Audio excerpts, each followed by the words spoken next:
To our Wix developers, here is how you can add Rover on your Wix sites. All you have to do is go to the site that you want Rover to be added and make it AI native and automated fully, and go to apps, manage apps from app markets, find Rover AI and select install. That's it.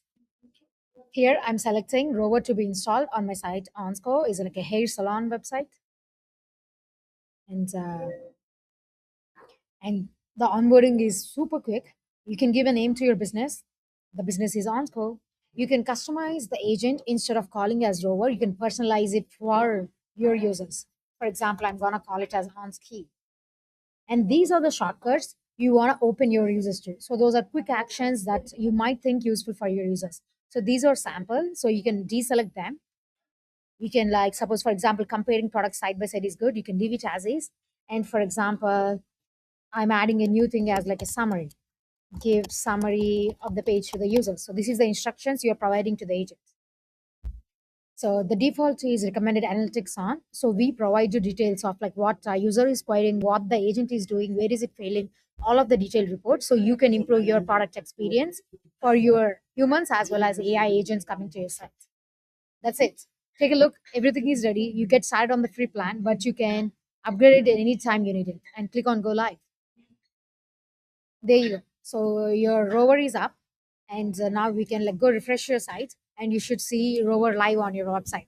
That's it. Nothing else is needed. It is very much live on your own website. You see the shortcuts that we provided to the user. Now, when you want to upgrade out of your free plan to get access to more features and like more credits, click on upgrade. You should see the different plans available. We have plans ranging from $24 to month to like 416, and that goes from like monthly to like annual pricing. Click on the plan you want and continue to subscribe on Wix. And if you want to configure Rover deeper and watch the analytics, you can click on this advanced settings that will take to your website so that you can edit Rover at any point of time, all of these things. If you want to edit shortcuts right here on Wix, you can edit the shortcuts right here on Wix. And if you want to remove Rover, you can simply click on this. That's it. When you want to go advanced settings, you just link with a Google account that you can onboard onto Rover or any email account. As you can see, we are already mapped with your websites. You can make edits to it. You can customize the agent with custom instructions, custom API tools, all of it end to end.